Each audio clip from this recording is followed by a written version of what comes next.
அன்பு உறவுகளுக்கு வணக்கம். இது போன்ற கதைகளை தினமும் கேட்க விரும்பினால் எங்கள் சேனலை சப்ஸ்கிரைப் செய்து வைத்துக் கொள்ளுங்கள். இந்த கதையின் பெயர் கிராம தேவதை செல்லியம்மன்.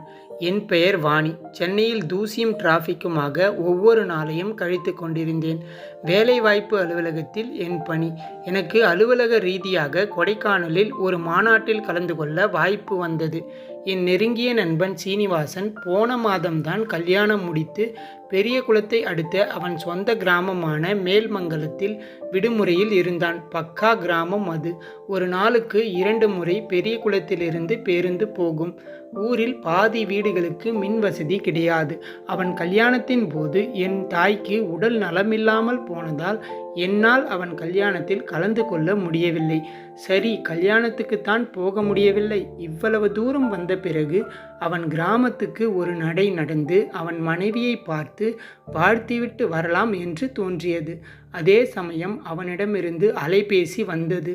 சிறிது நேரம் பேசிவிட்டு, நான் உங்க ஊருக்கு வரலாமா நாளைக்கு என்றேன். வரவேண்டாம் என்றா சொல்லப்போகிறான்? பெரிய குளத்திலிருந்து வத்தலகுண்டுக்கு பேருந்தில் சென்றேன். சீனு வத்தலகுண்டுக்கு பைக்கில் வந்திருந்தான். என் நண்பன்தான் என்றாலும் இதுவரை நான் பெண் என்பது அவனுக்கு அந்த அளவு உரைத்ததில்லை. இப்போது பெண்ணிடம் என்னத்தையோ காணாததை கண்டுவிட்டவன் போல் என்னிடம் சங்கோஜப்பட்டான். நான் உள்ளுக்குள் சிரித்து கொண்டேன். காபி சாப்பிட ஓட்டலுக்கு அழைத்தேன். பேச பேச சங்கோஜம் மறைந்து பழைய நட்புணர்வு மேலோங்கியது. என் மனைவி அம்மா வீட்டுக்கு போயிருக்கா, இது ஆடி மாசம் இல்லை என்று அவன் சொன்னதும் தான் எனக்கு நினைவில் தைத்தது. அச்சச்சோ, நான் அவங்களை பார்க்கத்தானே வந்தேன். அதனால் என்ன, மெட்ராஸில் வச்சு பார்த்துக்கோ. இப்போ ஊருக்குள்ள திருவிழா, சாமி பார்த்துடு. எங்கள் குடும்பம்தான் ஏற்பாடு பண்ணுது. நான் ஆச்சரியத்தோடு அவனை பார்த்தேன். ஆபீஸில் நாத்திகவாதம் செய்பவன் அவன். அவன் தாய் தந்தையரை நான் முன்பிருந்தே அறிவேன் என்பதால் உற்சாகத்தோடு பைக்கில் புறப்பட்டேன். இந்த முள்ளமாரி தெருவை கிராஸ் பண்ணி அப்படிக்கா போய் செகண்ட் லெஃப்ட் எடுத்தா எங்கள் வீடு. எப்படிக்கா போய்? நான் சிரித்தேன். மெட்ராஸில் இப்படி பேச மாட்டியே குரங்கு பயலே. அது சரி, அது என்ன முள்ளமாரி தெரு? திருட்டு பயம் அதிகமோ?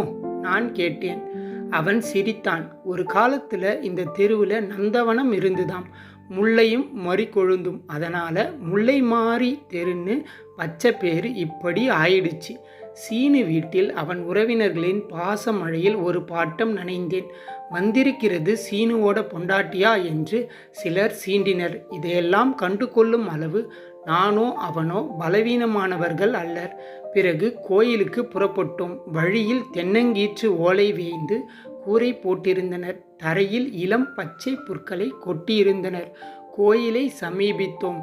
கோயிலுக்கு முன்பிருந்த கூடத்தில் கொட்டகை மத்தியில் இருந்த செயற்கை நீரூற்றை கண்டு நான் ஆச்சரியப்பட்டேன். இப்படி இன்னொரு கோயிலில் பார்க்க முடியுமா? மிக நேர்த்தியான ஏற்பாடுகள். இவையெல்லாம் சீனுவின் கைவண்ணம்தான். கர்ப்ப கிரகத்தில் மனிதர்களின் சராசரி உயரத்தில் உட்கார்ந்த நிலையில் ஒரு பெண் தெய்வம், செல்லியம்மா, காளி தேவியின் அம்சமாம்.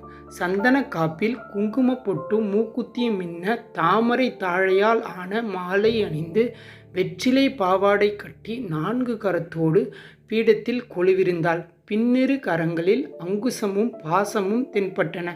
முன்னிரு கையொன்று வரமளித்தது. இன்னொரு கையில் உருளையாக ஏதோ ஒன்று. உலக்கை என்றான் சீனு. பீடத்தை காட்டினான்.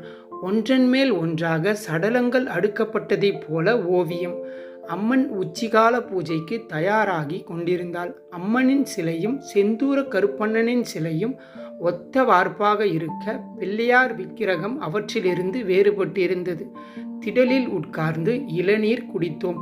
சீனு அங்கிருந்த பெரியவரிடம், நாளைக்கு சர்க்கரை பொங்கல் பண்ணி செந்தூர கருப்பண்ணனுக்கு நீலவேட்டி சாத்தணுமே, அதுக்காக சாமானெல்லாம் தயாரா இருக்கா, நீலவேட்டி வந்துடுச்சா என்று கேட்டான். வந்துடுச்சுங்கய்யா, பணிவுடன் பதிலளித்தார் அந்த பெரியவர். ஒரு பெரிய காரியத்தை திருப்தியாக முடித்ததைப் போல் பெருமூச்சு விட்டான் சீனு. என் முகத்தை பார்த்தான். கேப்பை களிதான் இங்கு தினசரி படையல். செந்தூர கருப்பண்ணனுக்கு முதல்ல படையல் போட்டு அந்த படையல் அப்புறமா செல்லியம்மாவுக்கு போகும். ஆடி மாதம் கடைசி வெள்ளிக்கிழமை செந்தூர கருப்பண்ணனுக்கு மாத்திரம் சர்க்கரை பொங்கல் நெய்வேத்தியம் பண்ணுவோம். அது முடிஞ்சு நீல வேட்டி சாத்தி பூஜை பண்ணுவோம். நான் அவனையே குறுகுறுத்து பார்த்தேன். இது அவ்வளவு முக்கியமான விஷயமா? அலுவலகத்தில் ஆடிட் வந்தால் கூட இவ்வளவு துல்லியமாக ஏற்பாடு பண்ணாதவன் செல்லியம்மா திருவிழாவை இந்த கலக்கு கலக்குறானே, ஏதாவது வேண்டுதலா? இவ்வளவு ஏற்பாடுகள் செய்வதற்கு ஒரு 2 லட்சமாவது செலவாகி இருக்குமே. அந்தளவு நன்கொடைக்கு மெனக்கெட வேண்டுமென்றால் மனதில் ஆழ்ந்த ஈடுபாடு இருக்க வேண்டுமே. சீனுவுக்கு சாமி விவகாரத்தில் ஈடுபாடா? நம்ப முடியவில்லையே. என் எண்ணம் புரிந்தவன் போல் அவன் புன்னகைத்தான்.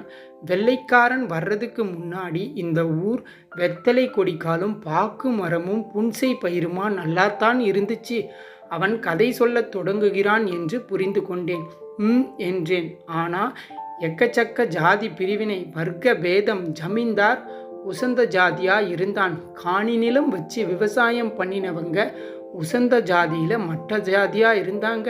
கூலிக்காரங்க தாழ்ந்த ஜாதி. இங்கேயும் ஒரு ஜமீன்தார் இருந்தான், கொடுங்கோலன். அவன் பரம்பரையே அப்படிப்பட்டது. கீழ்ஜாதிக்காரங்களை பிழிய பிழிய வேலை வாங்குவான்.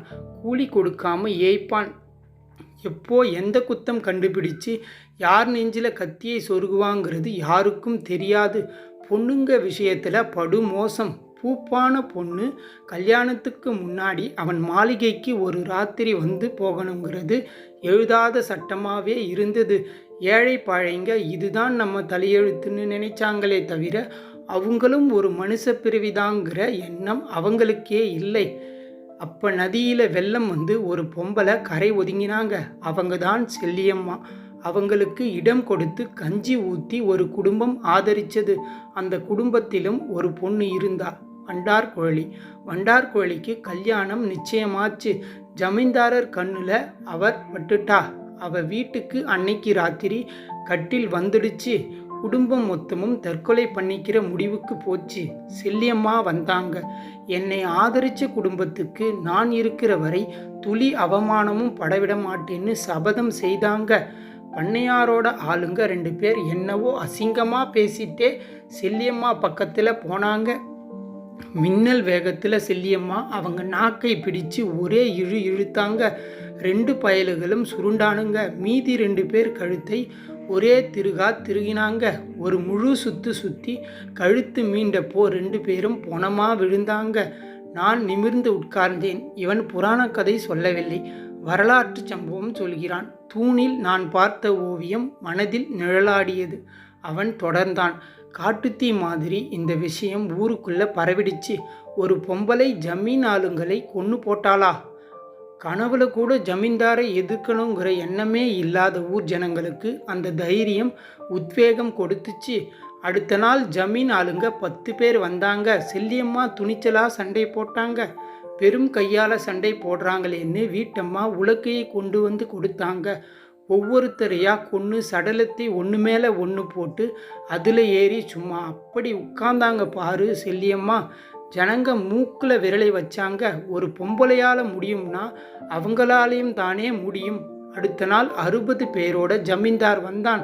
செல்லியம்மா எப்போதும் போல சண்டைக்கு புறப்பட்டா. இந்த முறை அவங்க கூப்பிடாமலே ஊர் ஜனங்க கத்தி, கம்பு, கலப்பை, தொடப்பம், தீப்பந்தம்னு கையில் கிடைச்சதை எடுத்துட்டு வந்து செல்லியம்மாவுக்கு துணையாக சண்டை போட்டாங்க. ஒரு சின்ன பையன் கூட கையில் கம்பை எடுத்து புறப்பட்டான்னா பார்த்துக்கோ. செல்லியம்மா கை காட்டின திசையில் ஜனங்க திரண்டு போய் சண்டை போட்டாங்க. செல்லியம்மா ரொம்ப திறமையாக அவங்களை வழிநடத்த போய் ஜமீன்தார் படுகாயத்தோட செல்லியம்மா காலில் விழுந்து உயிர் பிச்சை கேட்டான். அவனோட கொடுங்கோன்மைக்கு ஒரு முற்றுப்புள்ளி விழுந்துச்சு. ஊர் மக்கள் செல்லியம்மாவை கையெடுத்து கும்பிட்டாங்க. அவங்கள காளி தேவியோட அம்சம்னு சொல்லி காவல் தெய்வமாக பார்க்க ஆரம்பிச்சிட்டாங்க. இளைய ஜமீன்தார் வந்தான். இவன் வெளிப்படையாக கொடுங்கோல் பண்ணலை. ஆனால் செல்லியம்மாவுக்கு பணம் நகையெல்லாம் காட்டி அவளை தன் பக்கம் இழுக்க முயற்சி செஞ்சான். செல்லியம்மா மசியலை.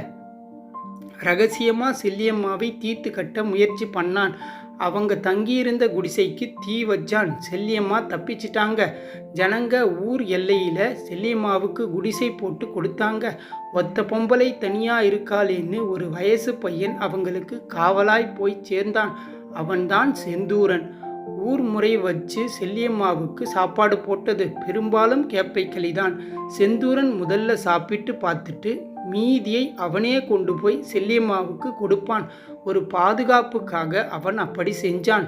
இளைய ஜமீன்தார் ஒரு வாட்டி யாருக்கும் தெரியாம விஷம் கலந்த சர்க்கரை பொங்கலை செல்லியம்மாவுக்கு கொடுத்தனுப்பினான். அதை சாப்பிட்ட செந்தூரன் உடம்பெல்லாம் நீலம் பாரிச்சு செத்து விழுந்தான். நான் புரிந்து கொண்டேன். சர்க்கரை பொங்கலை செந்தூர கருப்பண்ணனுக்கு மட்டும் படைத்து பிறகு நீலவேட்டி சாத்துவது இந்த சம்பவத்தை நினைவு கூறத்தான். சீனு தொடர்ந்தான். செந்தூரன் செத்தது செல்லியம்மாவுக்கு ஆக்ரோஷத்தை கொடுத்தது. அவங்க ஜமீன் மாளிகைக்குள்ள புகுந்து இளைய ஜமீன்தாரை கண்ட துண்டமா வெட்டி போட்டாங்க.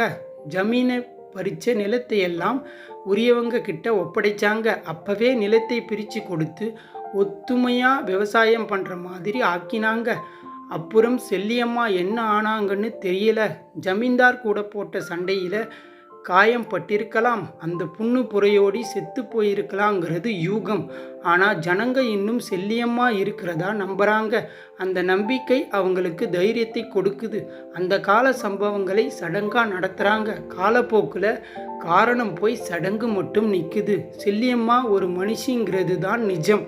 இந்த நிஜத்தை இப்போ ஊருக்கு சொல்ல முடியாது. ஏற்றுக்க மாட்டாங்க. இவங்களுக்கு ஏற்றுக்கிற பக்குவம் வரும்போது நிஜம் காலத்தில் கரைஞ்சிடும். வரலாறு அழிஞ்சிடும். அதுதான் சோகம். நீயாவது கேட்கிறியே, ரொம்ப சந்தோஷம். அவன் முடித்தான். நான் பிரமித்தேன். ஆமாம், இதெல்லாம் உனக்கு எப்படி தெரியும்? எங்கள் சின்ன தாத்தா கல்வெட்டுகளை படிப்பார். அவர் சொல்லித்தான் எங்களுக்கே தெரியும். ஆச்சரியமாக இருக்கு. அதனால தான் இவ்வளவு ஈடுபாட்டோட திருவிழாவை நடத்துறியா? ஆமாம் வாணி. ஏன்னா சாதனை செஞ்ச பெரியவங்களை ஞாபகப்படுத்திக்கிறதும் கௌரவிக்கிறதும் நாகரிகம் இல்லையா? அவன் எழுந்தான். நான் சிந்தித்தேன். இப்படி எத்தனை மனிதர்கள் கிராம தேவதைகளாக ஒரு குறிப்பிட்ட பகுதியினர் அல்லது சமூகத்தினரால் கொண்டாடப்பட்டனரோ, காலப்போக்கில் எத்தனை கிராம தேவதைகள் அழிந்தனரோ, எத்தனை வரலாற்று உண்மைகள் மறைந்தனவோ திரிந்தனவோ. திரும்பவும் கோயிலுக்குள் போனோம். செல்லியம்மாவை பார்த்தேன். அண்டிய வீட்டில் சாணம் பொறுக்கி வீட்டு வேலை செய்த பின் செஞ்சோற்று கடனுக்காக கை ஓங்க போய் ஓங்கிய கைமுன் வீழ்ந்தது ஜமீன் அடக்குமுறை. என் நாடி நரம்புகளில் மின்னல் பாய்ந்தது. செல்லியம்மாவை பெருமை பொங்க பார்த்தேன். கம்பீரமாக தலை நிமிர்ந்து வணங்கினேன். இது போன்ற கதைகளை தினமும் கேட்க விரும்பினால் எங்கள் சேனலை சப்ஸ்கிரைப் செய்து வைத்துக்கொள்ளுங்கள். வாசகர்களுக்கு மிக்க நன்றி.